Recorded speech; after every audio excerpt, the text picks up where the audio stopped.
Well, another fine day in the shop. I promised you that I would find out why the Boss 429 was running on 4 cylinders. And here's the reason. This is a Mallory. Special distributors used back in the 70s and 80s. They soon went out of production. They just didn't do what the electronic ignitions could do. But you could see there's 2 sets of points in there. How this is wired, one set of points runs the first 4 cylinders and the other one runs the other, depending on the firing order. So that's the reason. We struggled with it for about 2 hours, and we set both the points correctly, and the car took off and ran beautiful. Too bad I don't have a video of that. But anyway, there it is. These were very unique. They're not locked, of course. They do have an advance in them, but no vacuum advance at all on the outside. They just didn't need it for racing. They wouldn't do that for racing. Here's the unique cap that goes on here. Of course, the rotor system. These are common throughout the Mallory parts inventory. I really don't know if you can get them anymore, but I probably won't use it again. During that whole discussion, the kid said to me, "Gee, Grandpa, you got an awful lot of boxes of distributors back there, and they all have a lot of questions." They wanted an explanation. Okay, we'll explain it. There's many other guys out there explaining it too, but this is a vast array of distributors from different applications. So maybe we just go through a few of them, see what we got. This is an SL aftermarket product that would go in a 302. It was in my Boss 302. And currently it had a bad condenser. I just took it out, and the day we were working on it, I didn't have time to fool with it. So that came out. And if you want to compare that to the one that's in the 429, you can see that the gear is much larger on this. I think this is 1.6 and this is probably 1 inch, 1 1/8, something like that. Maybe less. This is the same type of distributor. It's for a Ford, and it goes in the small block, the 302 preferably, or 289. But it's a marine distributor. It has different firing orders called out on the top of the replacement cap. The cap's held on by nice retaining screws. It has a vent in the side that has to comply with the marine requirements for venting. Look at that, both sides. And you could get in there and you can even work on the points. So that's a clever little thing. Nice cap too, right?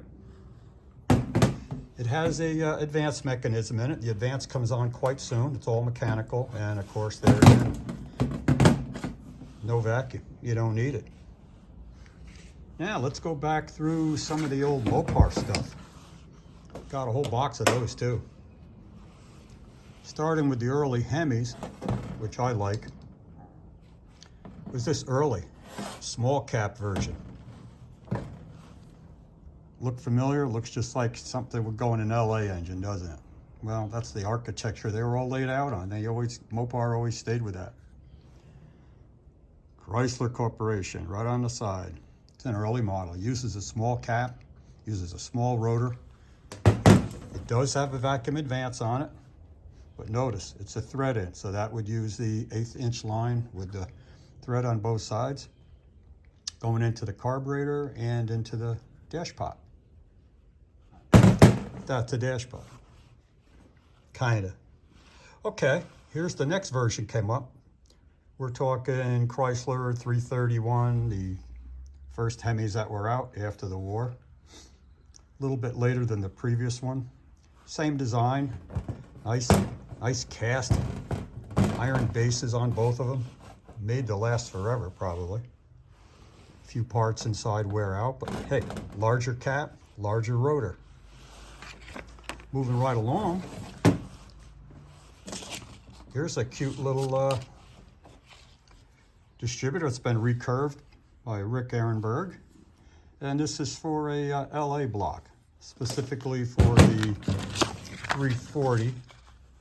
And it's also been slot welded, and it has a set of springs in it for quick advance.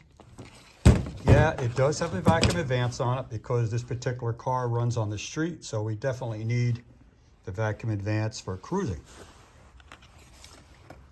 Uh-oh, we got a problem here. Another one of Ehrenberg's great distributors. These things work really, really well. Have a good curve in them right from out of the box from him. And this one has been recurved. A couple different springs in. It's been slot welded and it's set up for the 440. So this would be 383, 440 type. Now let's just look at the bottoms of them. You see the length on all of them? They're all pretty much the same, aren't they? Yeah. Well, if you go to put one of these in some of the early Hemis, you have to extend this right here.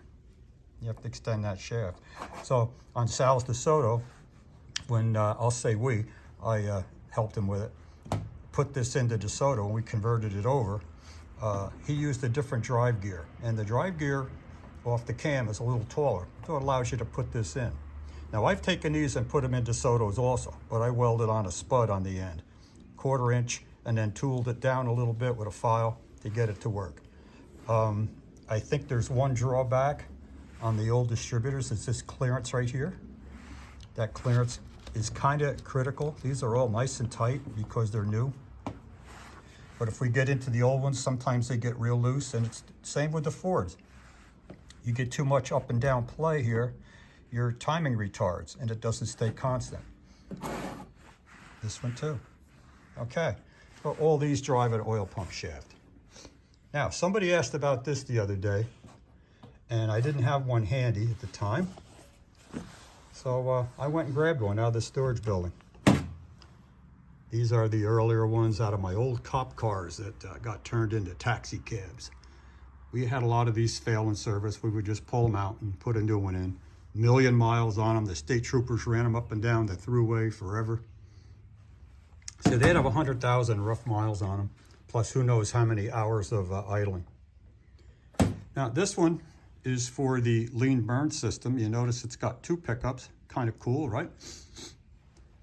Kind of cool. Chrysler had a better idea back then. But it went with this.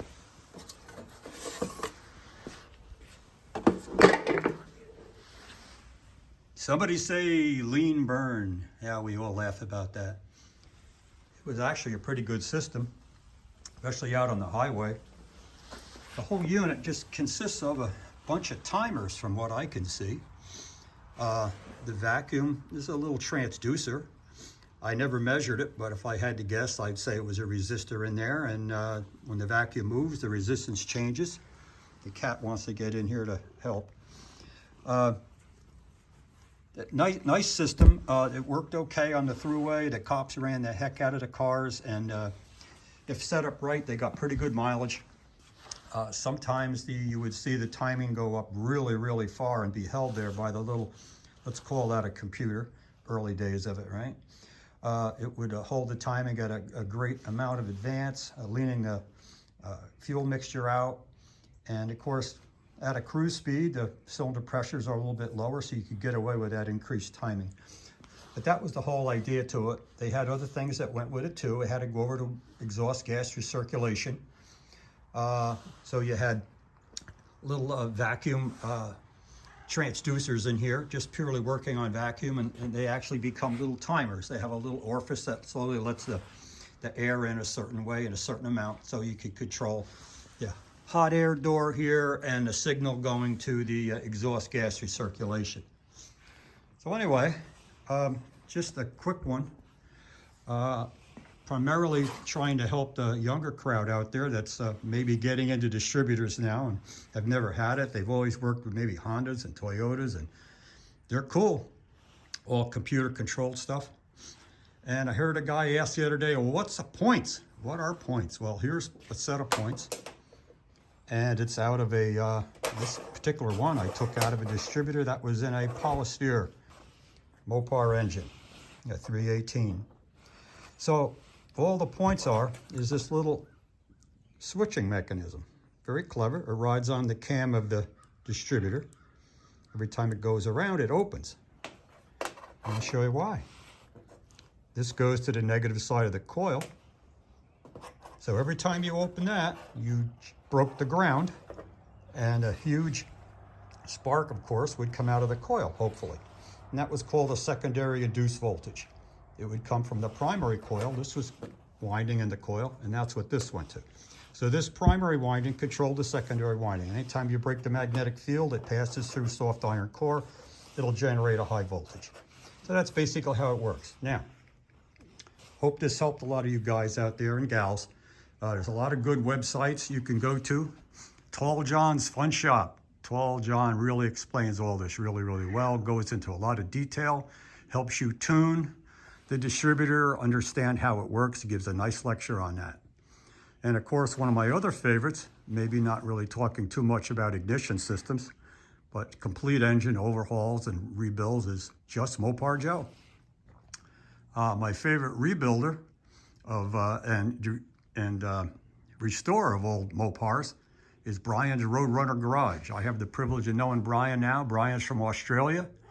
Don't be afraid to subscribe to his site. You see some fantastic work. And this man does it all. He does not only the paint work, the interior work, all the metal work, all the engine work. And he's got some pet magpies that come in there in Australia and beg for biscuits. So subscribe to his channel also.